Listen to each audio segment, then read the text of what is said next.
Hey, good morning, everyone. Good morning here at the restaurant. We could be a little quieter. And good morning on Zoom. K6ST Perry, the president of SNARS. You're interrupting me. I'm sorry. Please stop talking. Okay, we got pretty rowdy people here. We've got probably about 42, 45 people here at the restaurant. Big turnout for you, Patrick. And we got another group of 13 people on Zoom, plus we're recording. So today we're going for the SNARS presentation. We're going to start with that, and we'll do the meeting after. So we have Patrick, KJ7, I can see ZSU. He's the head wrangler at Geochron. I believe everybody here at the restaurant got one of these small cards. If not, come up and get one. And welcome, Patrick. Hey, good morning, everybody. You want me to start in? Yes, sir. Please go ahead. Great. Here we go. So this is a big group. I do 2 or 3 of these presentations to ham radio clubs every week, and I think I did a big one for one in Atlanta. But this is like the biggest, certainly the biggest group I've ever done on the West Coast. So what a great group that is.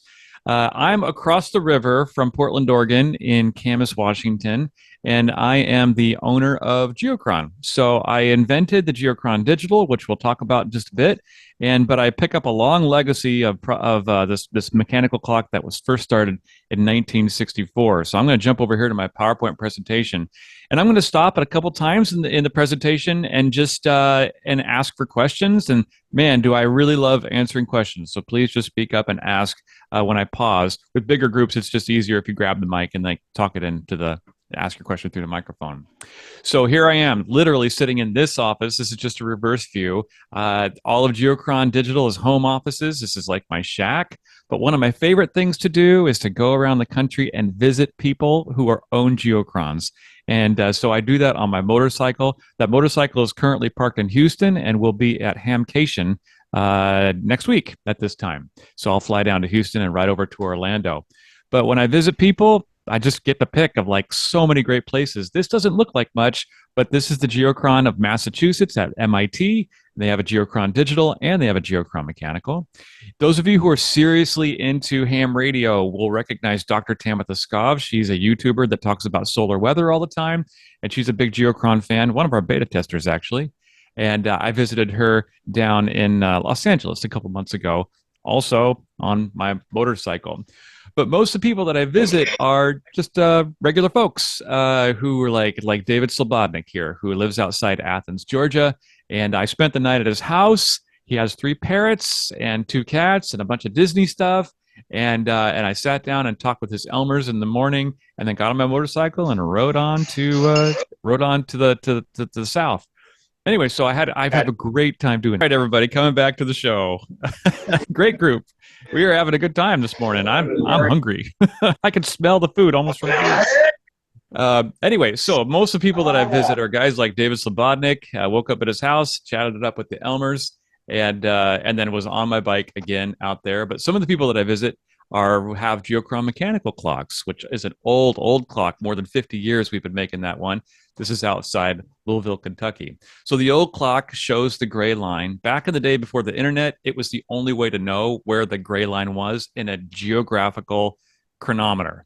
And so otherwise you'd have to have a logbook. These days you can get that on a browser. You can see that on Geochron, but this is a mechanical clock. And so it was really cool looking and was featured on many movies. And the one that I hear about most often is The Hunt for Red October. And there's the late James Earl Jones posing on the set of Hunt for Red October in front of one of those Geochron mechanical clocks that was featured in that movie.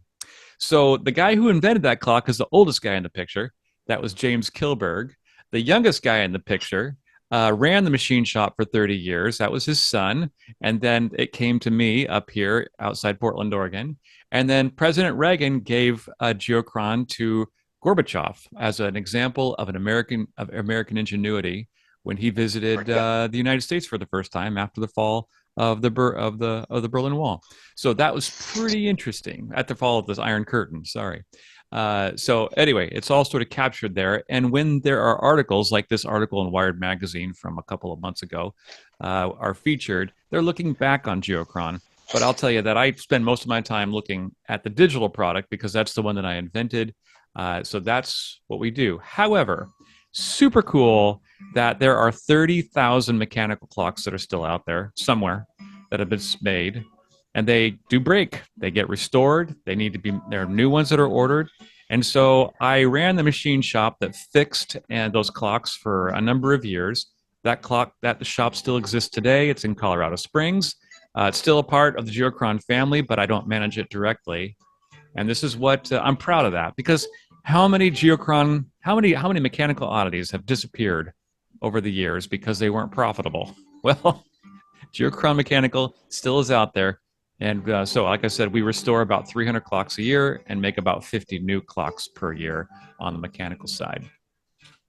Anyway, but it's beautiful. I've got one upstairs here from my office in the front room. And this is an office in Texas. And on the other side of that office is a Geochron Digital. So I'll get into the story about Geochron Digital here in just a minute. But I'm going to pause for a second. Does anybody have any questions about the history of the company, how I got to it, or anything on your mind right now? And maybe I'll answer it later on. I'll just let you know. But are there any questions out there about the history of Geochron? Okay, for our friends on Zoom, just put it in the chat. If anybody has a question here at the restaurant, just come up and we'll put you on the mic. Okay, not seeing any right now. Take a look on the chat and see if there's any there. No problem. Patrick? Yep. I don't see anything, and that's not, so they could just unmute themselves and ask away too. All right, let's keep going. So what happened was the mechanical clock drifting into memory, but just living out there in somebody's front room was not a real profitable exercise, I found out after I bought the inventory of the company, and this was 10 years ago. And so I don't know if you've ever had that money when you opened up your checking account and you saw that you had this much in bills and you had this much in money and you had to make a choice. So we were making those choices, and it was pretty uncomfortable. People had told me, why don't you make a digital version? And I'm like, no, the mechanical is so awesome. But actually, we faced the music and like, we need to come up with a digital version. So I hired a friend of mine, Tegan, who is still with me today. He's a developer, and we cleared out of the wall of the machine shop and we began to work on how can we make this a digital product that is more affordable, that could maybe do more stuff too. That would be cool. And what we came up with was the Geochron Atlas.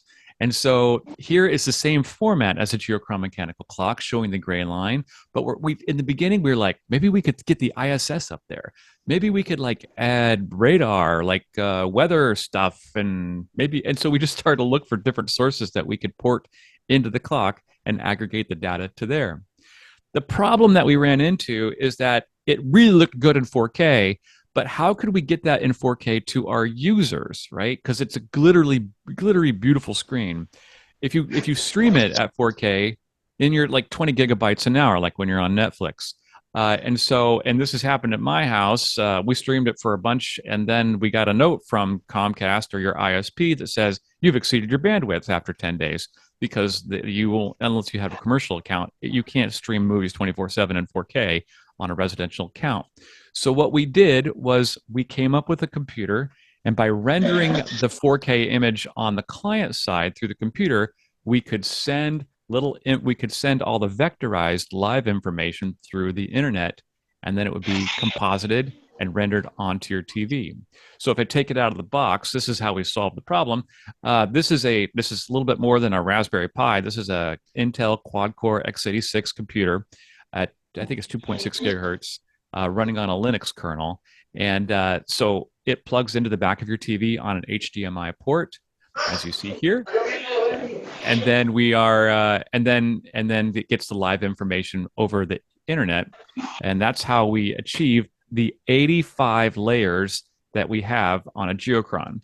And so using that method, and this is basically a public display computer, we've gotten some really great places, not just in ham radio shacks, but the naval community is interested in us. We have aviation. This is the bridge of the second largest cruise ship in the world, the Princess of the Seas, by Cardinal. And there is a Geochron that was sent to me. It was down in Galveston, Texas at dock. And the IT guy on there said, I think it would look really great if we put a Geochron on the back of that wall. And so he contacted me. That looks really great. That's the bridge.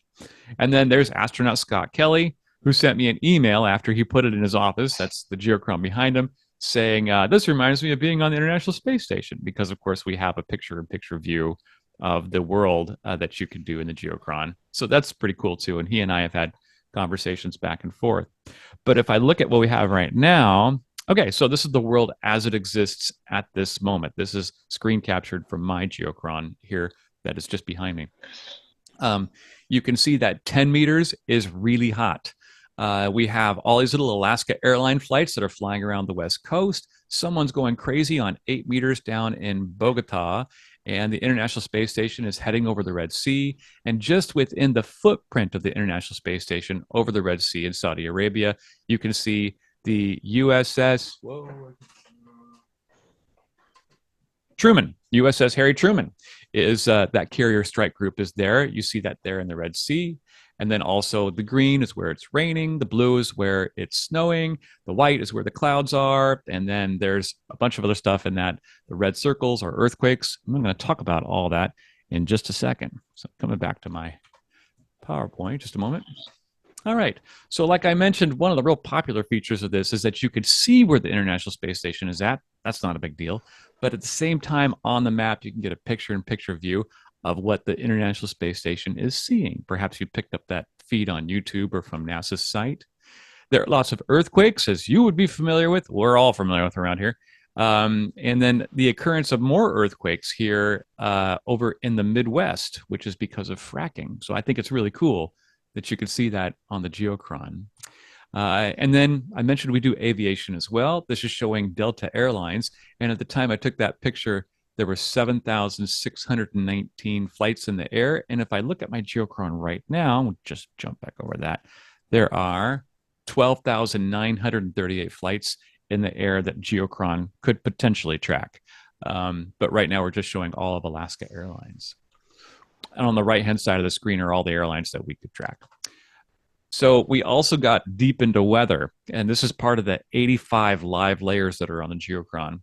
Here's this is of 2 years ago. We had 3 hurricanes going on in the North Atlantic, and we had 3 typhoons, which is the same thing as a hurricane, going on in the Pacific. But this year was no less interesting. So here's Hurricane Beryl barreling into Texas. And if you look over to California, you can see all those little yellow dots. So this is the geo satellite image of the world in real time on the Geochron in North American Zoom.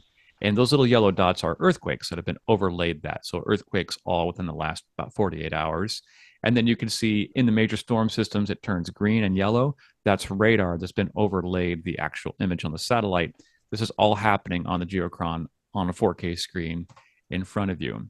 And then, super interesting, a couple of weeks ago with the Palisades fire, you could see that happening on the Geochron as well.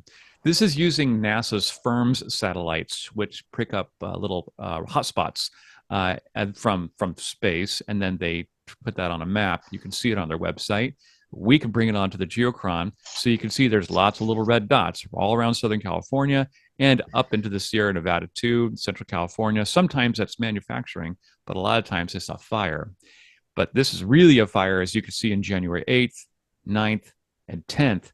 That big red cloud is our PM 2.5 pollution layer. So that's particles that are less than 2.5 microns, and that's also tracked on the Geochron. And it's just chilling to think that most of that is not organic brush or trees. That is all structural. That's hanging over the Pacific Ocean from the Palisades fire. And then also with other stuff that we do for on the Geochron, like time-lapse radar that you can see, like you see on the news or you might see on your weather app. Live lightning strikes is pretty cool. Off the coast of Brazil, it's red because we're showing live ocean temperature for across the globe. Lots of cool stuff in the weather package. And just this week, now I spent my whole week working on this. We released live carrier locations, and that would include China, the United States, France, Britain, and Turkey, and Italy, and India. They all have carriers, and all of them, if they're active and on the seas or not in port for years for retrogrades, you could see them all here. This is a global view that is a close-in screenshot of China, of the ASEAN region and the South Chinese Sea up into Japan. And you can see that the Charles de Gaulle is there. That's from France, but we also have we have a big port that's up there in Japan where the carrier strike group to George Washington is as well. We're just taking a big guess at that, but these locations are widely reported. We're not certainly getting down to the details. We don't know what the details are, but it's super cool just to see the amount of firepower that's out there on the oceans. And there got to be so many layers, 85 altogether, that normally we come out with these little remotes, right? From the beginning, we had this little up, down, left, right, okay remote, but the menu got so complicated and we just needed a faster way to get through the different layers so you could see what you want. So there is an app that works on Android and Apple platforms, iPhone platforms, through which you can operate the Geochron that's in front of you. So it's a lot faster. It's a lot faster. Anyway, so I'm going to get into the ham radio bundle in just a minute, but I'm going to pause again. Does anybody have any questions for me? Okay, if anybody in here has a question, come up and get you on the mic. If anybody on Zoom has a question, just put it in chat and Patrick can take a look. Yeah. Okay, very cool. No question. Maybe I have a question. I'm assuming a lot of this technology that you're showing right now is on the digital platform that's not on the old mechanical. Yeah, so the old mechanical runs on two either AC synchrotron or two stepper motors, kind of like the clock on your wall or the printer. And so it just slowly advances. On the mechanical, it will show the analemma, which is the position of the sun at high noon in that figure 8. It'll show the gray line, different maps, and that's about it. So it's super photogenic. It looks great, but it is okay. So like one is, if you've seen Toy Story, one is Woody and the other is definitely Buzz Lightyear, and that would be the digital clock. Got a good laugh there. Okay. Go ahead. Yeah. All right. Any other questions? Just check on the chat too and see if there's any, please. Okay. All right. I don't see any here. So, all right, good. I'm going to keep rolling on. Let's get into a little bit of ham radio. So we have a competition every year where people send us the most glorious photos of their shacks. And this one was the winner from 2022. I met this guy at Hamvention, actually. He lives up in Toronto, and that is a beautiful shot. So the way we put together the ham radio workstation is we start with a ham radio map that looks familiar. We add geocentric projection and FT8 and whisper, like you would see maybe a PSK reporter. And then put it all together into the 4K screen. And we start adding other layers on top of that, as you can see here. And just like with other applications, you use the colors to know what's going on. So like, is 15 meters open? Is 2 meters open? And all that. If I jump over to my Geochron right now, and I'm going to get into, let me switch my screen. So I'm looking at it, and just below my face, I'm going to move myself here. There's the legend that I have up. You can see 10 meters is pretty hot, that somebody is doing 10 meters to reach all the way from Northern California to somewhere out there outside into the ASEAN region. And so this is just a great way to show people what you're getting done and what's happening in the great world of ham radio. So let me talk a little bit more about that. Yeah, so putting it all together, you can see some dude is going crazy up there in Vancouver, BC. And the International Space Station is going to come up through the East Coast, through Mexico, as it does. It's a pretty typical pattern. And those orange dots, those are earthquakes that are happening, including a big one when I took that picture of 6.9 in Indonesia. And so we have more customers than just ham radio. So you can find all of this on a browser somewhere, and maybe for free. But only Geochron is trying to stitch together live Earth information, whether it's DX and FT8 and ham radio stuff, or it's aviation, or it's military naval positions. We're trying to gather as many API aggregate data sources and to get them onto the 4K screen with the Geochron. If you are a QRZ subscriber, you can put your logbook up there too to show people where you've been. And if you are every shack that I get, So every picture I get has somebody's call sign prominently displayed. So you can put that on the Geochron as well, above our logo, including K3LR. Does anybody know who that is? So Yeah, but the real that would be W7RI. yeah, that would be Mr. Tim Duffy. I think he's got 3 mechanicals and 2 digitals in that shack of his. It's pretty cool. I got to visit that one someday. That would be awesome. We're also doing some cool stuff. So I mentioned, you understand about the gray line, which is shown here in black in the grayscale, but the moon also has a gray line. It's called the moon terminator. At the time that I took this picture, you can see that the moon is over Australia and it's in a full moon. And then the pink is where the moon is shining. And actually, there's no place on Earth at that moment where it's dark and the moon is shining. But that's what the pink is. That is the sublunar point over Australia and the moon terminator. This should look familiar. This should look familiar. This should look familiar. Position of the planets.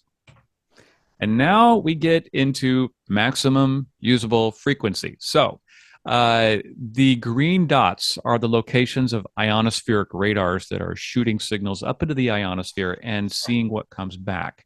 Once it doesn't come back, then that would be the maximum usable frequency, whatever the maximum usable frequency was that it was able to reflect. So as hams, you know that the signal bounces between the ionosphere and Earth all the way as far as you can get. So over at that time I took this picture, that would be 20 meters. So 20 megahertz is the maximum usable frequency over the West Coast. And let's say I wanted to get Japan. So I'm using those topographical lines that were just some supercomputers figuring out to see as the signal travels, it goes to a maximum usable frequency of 20 and then to 18 and then to 21, and then to 15 over Japan. So the maximum usable frequency would be 15. If I was working in 20, it would disappear about 1,000 miles. That signal would bounce off into space about 1,000 miles from the coast of Japan as it's heading in a westerly direction. So that's how to use MUF.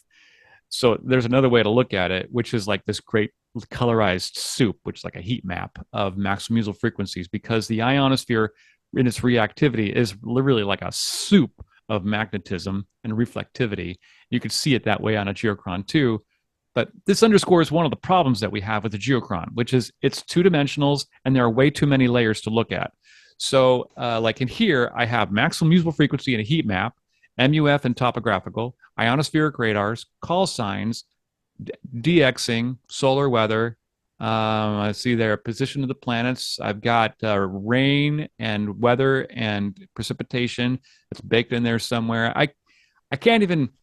Oh, and Earth at night lights. I see that over there by North America, but you could barely make out where the continents are.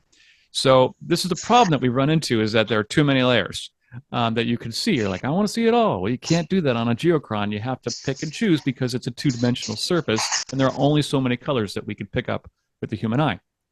So for one reason, one of this is that this is inside the menu. So we put opacity layers on things. You can turn them on and turn them off, as I'm demonstrating here with the Earth at night lights over Europe. So you'll see that I'm turning them up, and then there they go. So you can also turn off layers or adjust the intensity at which you want to see that layer. And if there are too many, then you can set them up in a different profile, and you can switch screens every 5, 10, 15, 30 minutes, or manually say, oh, I want to see ham radio. Now I want to see all the weather stuff. So that's one way that we tried to make that useful. Another way to do that is by making the map grayscale. So here you see all the live layers that are ham in particular, and they are in color, and then the map is in grayscale. So this also helps demonstrate the clarity of the dense information that's on the geochron. So the question that I get most often is, how much does this cost?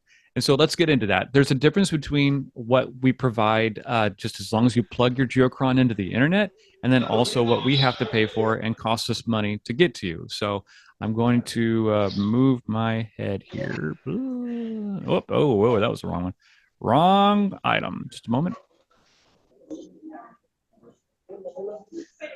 I'm not going to get, there we go.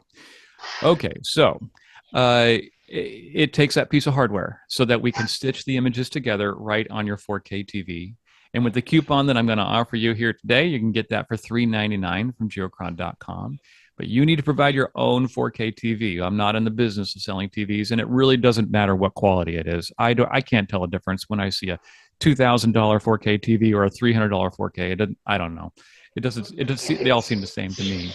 The size does matter. If you want something big and beautiful, then that costs more. What's included all the time are the global maps, the time, and 16 live layers that include weather. And then there's also premium bundles of like the ham radio workstation, there's weather stuff, and these are at different amounts per month or altogether. So let me explain what that is right now. Just a moment. All right. So what's the difference between what's included and what's premium? So here's an example of what would be included if you just plug the Geochron in. So I've got a topographical map. This is in weather, International Space Station, some basic weather. I can see where it's raining with biblically. I'm a topographical map. All the maps are available in that. But if I went to another package, like here is earthquake and the weather package, much more detailed, a lot more dense information, clouds, rain, snow, earthquakes, all that stuff. If I look at that from a zoom in on North America, and there are many fixed zoom points that we provide, you can also see the detail in the weather. And on NASA firms layer, here's all pollution and spot fires. You can see that the Amazon rainforest is on fire because they're clearing for crops, and this is happening on a daily basis every night. If I went to a Geochron that didn't have any premium layers and was kind of set up for ham radio, you would see the location of the ISS, you would have the map, you've had some basic weather, you'd be able to track aviation. But if I went and I was part of the ham radio workstation, which includes the layers that you see here, the spotting, MUF, solar weather, satellites, AMSAT satellites, sublunar points, ITU zone maps, Maidenhead grid, then it would look like this. So I still have some basic weather, but I'd have a lot more to work with as far as live information and what's going on in the ham radio community for total situational awareness. Sometimes people ask me what the round circles are. Those are the footprints of the AMSAT satellites, and you can select as many as you like for the footprints, and you can see where they're going in the predicted path. And then this is what it would look like in North America in that workstation bundle. So lots of activity on that day, and that was just yesterday. I think I took that picture yesterday. All right, and all together. So this is how that works out. I'm going to make my face disappear here. If you want what's always included, that would be the satellite weather, Earth at night lights, everything that like a teenager would want to see to like have their mind blown about how the world works. We sell a lot to schools. So I wanted them to, I don't want to charge them for that. I want them to look at the map and go, oh, right. It's summer. The sun shines more on the northern hemisphere. It warms up the water. It creates rain. And then across the North America it comes. You know, if you look at a map, which people don't look at enough these days, then in the context, you can see where you are and how the world really works. And so this is what I want them to see. Geochron gets that information and sends it out to all the Geochrons. We don't charge for that. It does cost me money to use the internet to push all that info out. But we do that anyway because I want people to have some basic functionality and have their minds blown about what a Geochron can do and what the world really looks like, instead of just our little doom scrolling on our phones into nowhere. Now, on the premium layer side, that would be, you can take your pick. You can go a la carte through the weather, through the ham radio, through the earth sciences, or about many of our customers will go for all the data all the time because they're displaying their Geochron all the time, and they can go for the global pass, and that would be all the data, and that would be $11 a month for the whole thing. And so that's how to get the maximum capability out of the Geochron.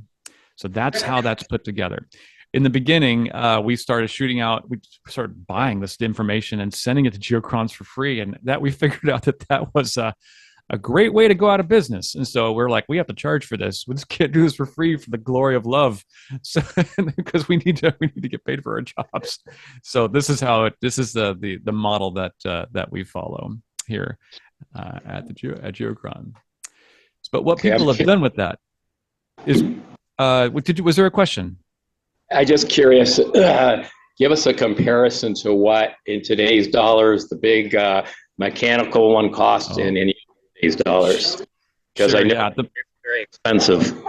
Yeah, they are. The mechanical is about $1,000 in parts, 25 hours of labor, and they cost about $2,000 to $4,000 new. Yeah. And approximately, Patrick, when did the beginning of the digital version start coming out? How many years ago? Because I know the Geochron itself had been out for the big mechanical clock for quite a while. Yeah, a great question. So I invented the Geochron Digital about 7 years ago, and we had something that really worked about 6 years ago. And then the Atlas platform, which I'm holding in my hand here, that came out 4 years ago, and we're pretty much in bed with this. People do ask, is there going to be an Atlas 3? And the answer is not anytime soon. And we wouldn't want to knock off all of our Atlas 2 customers out there anyway with saying, oh, you got to upgrade to the newest thing. We're more in the position of trying to provide a utility to everybody and not just trying to get them up to upgrade constantly. That's not the kind of business I want to run. Okay, we have another question. Thank you for just putting questions. Here's John for a question. Sure. I want to thank you. I really like my Atlas, and I'm excited to get my old mechanical rebuilt someday. Hey, Yeah. On the Atlas, ISS EarthView, thanks for bringing it back with the new servers. And can we make that to where the ISS EarthView image is movable? I don't particularly care for where you put it. Okay. Yeah. So the International Space Station normally is in the upper, well, let's see, it would be about in my upper left-hand corner, and then you can make it big or make it small. There's a new option that came out about 9 months ago to move it down to the lower right-hand corner as well. I know that on a PC, you're used to like grabbing the cursor and moving things all over to just where you want it, but we don't have that flexibility yet with the Atlas. Everything is pretty stuck in its spot. But we did add that function to move it down to the lower right-hand corner. Okay, John says thank you. While we're here, do you want to take any other questions just for a quick one? No, sure. Yeah, I'm about wrapped up. So let's hear them. Okay, who else got a question? Come on up front. No questions. I have a question for Jim Shepard. Jim, do you have maybe you can come up. Do you have a older one that has on a pie? Okay, we're gonna have Jim come up. W6US, he has one. He's been promoting it here. So let's get Jim up here. Thank you, Jim. Thank you. I have one of the newer ones, not the latest absolute one, but it's very, very useful. Quite often on the noon net, we have a noon net on the weekdays. I will put out that, hey, we're going to have a ISS pass in 30 minutes or so. And that's a big help for a lot of people. So anyway, that's pretty much it. It works well and a lot of fun to look at. I also like being able to see all the country prefixes there on the standard ham radio group. Thank you. Yeah. Thank you so much. Thank you for your business. Thank you, Jim. If anybody has a question in the Zoom world, just type it in the chat, and I'm going to ask Patrick to take a look. Anybody here? Okay, we have another one here while you're looking at that, Pat. This is Clint. I need a little help. This is Clint. Here we go. I've had an Atlas for several years now. One of the things that I have found is if I'm displaying the seconds on mine, it disagrees with my local NTP server by about 3/4 of a second. Is there a way I can get that to use my local NTP server? Or so when I checked on that years ago, they said I had to use what was hard-coded in it. Yes, thank you for that question. So that answer is true. When the Geochron is connected to the internet, it reaches out to the NTP from your internet service provider and gets the information that way. When the Geochron is under a heavy load, like if you're trying to run like radar animation, you know how it like smooths into the clouds and maybe the earthquakes are radiating out and there's animation that's occurring on the screen, that could cause the seconds to lag a little bit too as the computer tries to keep up with the load that you've introduced with all the different layers. That doesn't happen when the performance indicator is low which you'll find at the bottom of the live tab. But when it's high, it can cause those seconds to kind of hitch up a little bit. That's an indicator that you're also pushing the Geochron too hard. With if you have like 20 or 30 layers simultaneously that you're showing. But no, it's hard coded that it goes to the NTP of your ISP. Maybe in the future we'll be able to work in more integrations, but right now that's where we're at. Other questions? And a follow- where would you suggest I go to actually learn a little bit better how to operate this thing? Because there's a lot of functionality that I've just barely. Oh, you're right. So in the help tab, and let me jump over to my Geochron and I'll show you. Over in the help tab, here we are. Jump over to, come on, baby.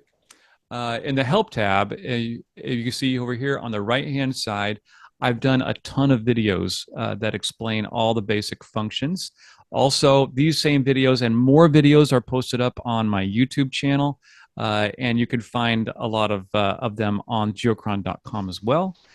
However, there is a lot of data. Like I don't do a lot of explaining about how the earthquake sensors work or how the radar is collected. There's just so much. I mean, you could write books and books and books about the layers that are being displayed. So we just don't have the staff to be able to teach people about the layers that they're viewing.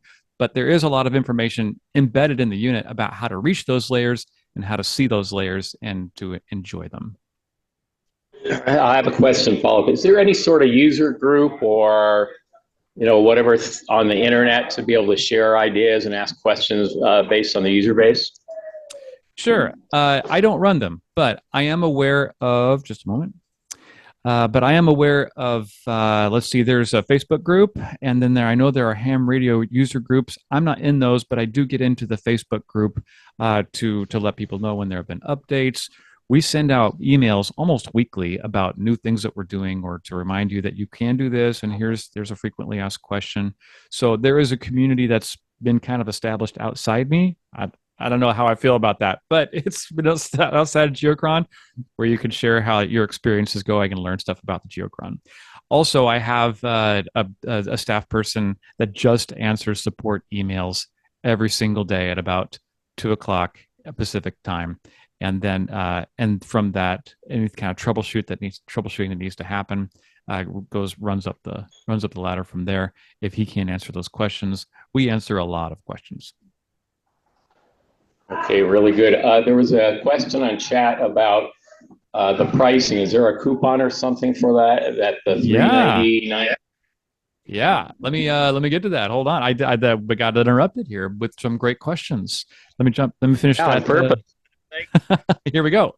So ham radio workstation. This guy was awesome. So the questions, and then let me get my slides figured out here, and there it is. Okay, so down in the lower right hand corner, you can see that there is so if you send an email to coupon@geochron.com, the system will automatically reply back with a discount code that you can use at geochron.com to take $75 off the base layer. Sorry, the base unit right here, and then it'll get you the ham radio workstation for free for 1 year, and of course free shipping as well. So that is a deal that's better than what I'm going to have ready to go at Hamvention or Hamcation when I show up and do those. This is better than the trade shows. This is because you listen to me rattle on about Geochron, which is my favorite topic. So that's the deal. So does that become the $3.99, or is it 75 off the $3.99? No, that makes it the $3.99. Okay, very good. Yeah, the base price is $3.99. Let's see. There we go. Okay, beautiful. Any other questions here at the restaurant? Okay, I have one. By a show of hands, how many have some version of a Geochron? Oh, one. Keep your hands up. I'm curious. 1, 2, 3, 4. So it's 5 out of. Well, we have less than 50, so that's about 10%. Used to have. Okay, now let's ask a different question. How many people, not including today's presentation, how many people have seen one in live space? Oh gosh, a third. And how many have seen one how many have ever heard of one before today? Oh, or half. Oh, that's good. Well, Patrick, thank you so much. It was John Barley who asked the question earlier, who turned us on to you. Thank you so much for doing this. Thank you for coming back. For everybody, we had Patrick here, I don't know, 3 or so months ago, and we had a little tech problem of the video not working here, so we're all good. What do you want to say in wrapping up, Pat?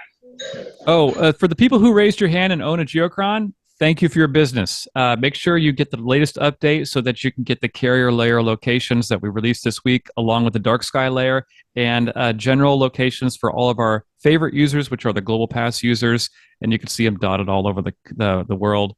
Thank you for your business. Okay, very good. Thank you for coming on. Sure appreciate it. We'll be in touch with you. And this completes the presentation portion of the SNARS meeting for February 1st, 2025. Thanks, Pat. All right. Thanks, everybody. Big round of applause, and we'll end the recording here. All right. I'm going to go get some